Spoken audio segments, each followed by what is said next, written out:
जय हिंद, नमस्कार, वंदे मातरम। प्यारे साथियों, एक बार फिर से आप लोगों का अपने परिवार एक्सपर्ट एकेडमी में स्वागत है। तो आज का हमारा टॉपिक है कोशिका। तो ग्रुप डी में सबसे ज़्यादा क्वेश्चन हर एक पॉइंट से पूछे जाते हैं, लेकिन यहाँ से भी एक क्वेश्चन हमारा पुटअप होता है। तो उस क्वेश्चन को हम लोग आराम से तैयार कर लेंगे छोटे से वीडियो के माध्यम से। अगर आप लोग इस चैनल से जुड़े रहेंगे तो सारे क्वेश्चन एक वीडियो, यानी कि एक क्वेश्चन एक वीडियो, एक अगर आप लोग वीडियो देखेंगे एक नंबर आप लोगों का पक्का हो जाएगा। यहाँ से एक क्वेश्चन आएगा 100%। कोशिका से एक क्वेश्चन आता है, तो एक छोटे से वीडियो के माध्यम से हम पूरे कोशिका को एक समराइज कर लेंगे एक ही पेज में, इंपॉर्टेंट फैक्ट जो इसके बन सकते हैं। तो जैसे कि हमारा इसमें टॉपिक कौन सा है, कोशिका। तो जीवन की मूलभूत और संरचनात्मक क्रियात्मक इकाई को क्या बोलते हैं, कोशिका। ये भी पूछा जाता है हमारा। जीवन की मूलभूत और संरचनात्मक एवं क्रियात्मक इकाई को हम कोशिका बोलते हैं, ठीक है। अब जैसे कि इसकी खोज किसने की, ये भी बहुत बार पूछा जा गया है। तो इसकी खोज किसने की, रॉबर्ट हुक ने सन 1665 में, यानी कि 1665 में रॉबर्ट हुक ने कोशिका की खोज की। मोस्ट इंपॉर्टेंट क्वेश्चन है और ग्रुप डी में कई बार कई शिफ्टों में पूछा गया था पिछली बार। तो कोशिका की खोज किसने की, रॉबर्ट हुक 1665, यानी कि रॉबर्ट हुक 1665 कोशिका की खोज की। सिद्धांत किसने दिया, स्लाइडेन और स्वान ने दिया। स्लाइडेन और स्वान ने सिद्धांत दिया, दो लोग थे सिद्धांत दिए, स्लाइडेन और स्वान ने 1838 और 1839 में, ठीक है। डेट ज़्यादा इंपॉर्टेंट नहीं लेकिन नाम ज़्यादा इंपॉर्टेंट है। स्लाइडेन और स्वान ने दिया था, ठीक है। सिद्धांत दिया था किसका, कोशिका का सिद्धांत। अब आगे बढ़ते हैं। जैसे कि इसमें दिया गया सभी जीव कोशिकाओं के बने होते हैं, बात सही है। क्या दिया सिद्धांत में, सभी जीव कोशिकाओं के बने होते हैं।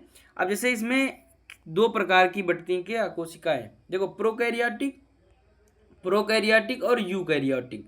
प्रोकैरियोटिक और यूकैरियोटिक, ठीक है। प्रोकैरियोटिक में कौन से आते हैं, बैक्टीरिया, और यूकैरियोटिक में जंतु और पादप, ठीक है। प्रोकैरियोटिक में बैक्टीरिया लोग आते हैं, बैक्टीरिया लोग नहीं होते लेकिन हाँ बैक्टीरिया आते हैं, ठीक है। तो बैक्टीरिया किस में आते हैं, प्रोकैरियोटिक में, और यूकैरियोटिक में जंतु और पादप, जैसे कि जिनकी कोशिका विकसित होती है, ठीक है। अब आगे बढ़ते हैं।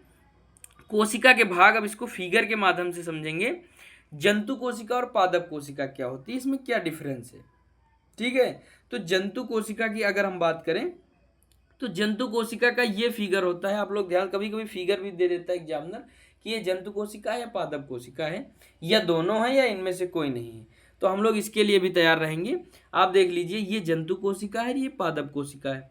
तो जंतु कोशिका में ये बाहर जो पाई जाती है इसको कोशिका झिल्ली बोलते हैं, जो साइड में होती है, ठीक है, ये वाली, इसको क्या बोलते हैं, कोशिका झिल्ली, ठीक है, इसको बोलते हैं कोशिका झिल्ली।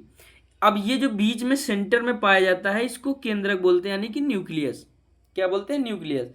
और ये जो ऐसे आकार के पाए जाते हैं इनको माइटोकॉन्ड्रिया, ठीक है, इसको ऊर्जा घर बोलते हैं। एडिनोसिन ट्राइफॉस्फेट एटीपी इसमें पाया जाता है, ठीक है।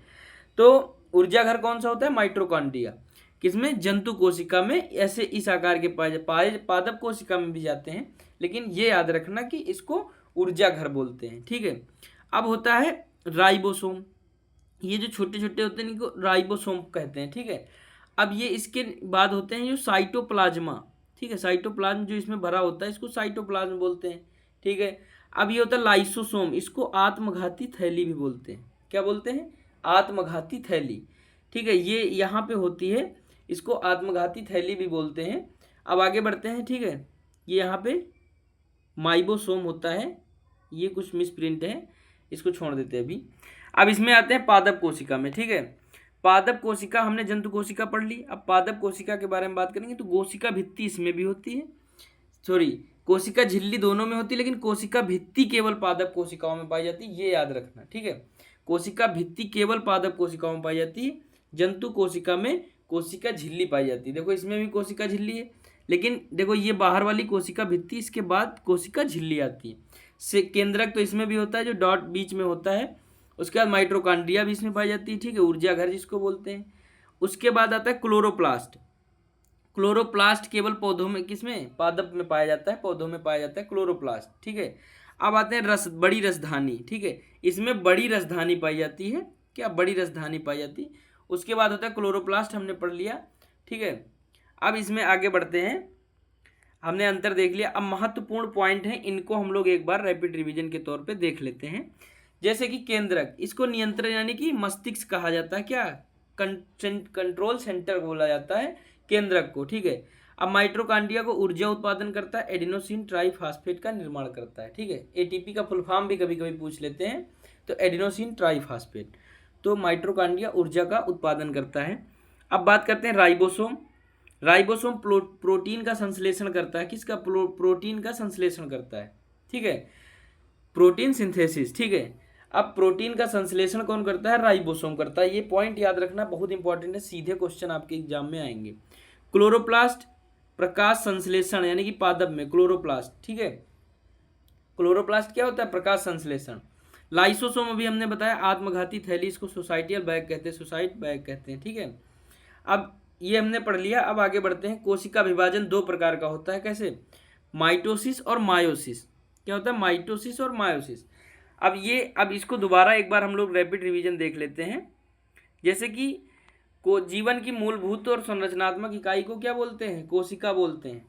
कोशिका की खोज रॉबर्ट हुक ने 1665 में की थी, और सिद्धांत किसने दिया था? स्लाइडेन और स्वान ने 1838 और 1839 में। यानी कि सभी जीव कोशिकाओं के बने होते हैं, ठीक है। उसके बाद बात करते हैं प्रकार। अभी हमने देखा प्रोकैरियोटिक और यूकैरियोटिक। तो प्रोकैरियोटिक बैक्टीरिया जो होते हैं, ठीक है। यूकैरियोटिक क्या होते हैं? पादप और जंतु, ठीक है, जिसमें कोशिकाएं विकसित होती हैं। अब बात करते हैं इनके मुख्य भाग कौन कौन से हैं। अब इनको इसमें डिफरेंस देख लेते हैं। जंतु और पादप में रिवीजन के तौर पे कोशिका झिल्ली पाई जाती है, इसमें भी कोशिका झिल्ली पाई जाती है, लेकिन इसमें कोशिका भित्ति पाई जाती है, इसमें कोशिका भित्ति नहीं पाई जाती, ठीक है। अब केंद्रक होता है, इसमें भी केंद्रक होता है। इसको क्या बोलते हैं? सेंट्रल। इसको बोलते हैं कोशिका का मस्तिष्क, ठीक है। माइटोकॉन्ड्रिया को क्या बोलते हैं? ऊर्जा घर, एडेनोसिन ट्राइफॉस्फेट का निर्माण करता है।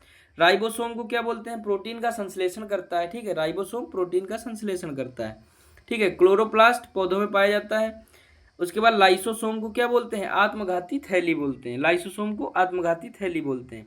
अब एक बार फिर से देख लेते हैं, नीचे लिखा है इसके फैक्ट के बारे में। केंद्रक यानी कि नियंत्रण कक्ष को बोलते हैं, ठीक है, कंट्रोल सेंटर। उसके बाद माइटोकॉन्ड्रिया एटीपी का निर्माण करता है, ऊर्जा का उत्पादन करता है। राइबोसोम प्रोटीन का संश्लेषण करता है। क्लोरोप्लास्ट प्रकाश संश्लेषण करता है, ठीक है, प्रकाश संश्लेषण में पादप में सहायक होता है, ठीक है। लाइसोसोम आत्मघाती थैली इसको बोलते हैं, सोसाइटियल बैग बोलते हैं, ठीक है। उसके बाद कोशिका का विभाजन दो प्रकार से होता है, माइटोसिस और मायोसिस, ठीक है। अब इसके आगे वाले जो है वीडियो में सब कुछ कवर करेंगे कोशिकांग के बारे में, ठीक है, एक एक पॉइंट देखेंगे। अगर आप लोग चैनल को सब्सक्राइब करते हैं तो हमारा अगला वीडियो जो आएगा आप लोगों तक नोटिफिकेशन आराम से पहुंच जाएगी। धन्यवाद। जय हिंद, जय भारत।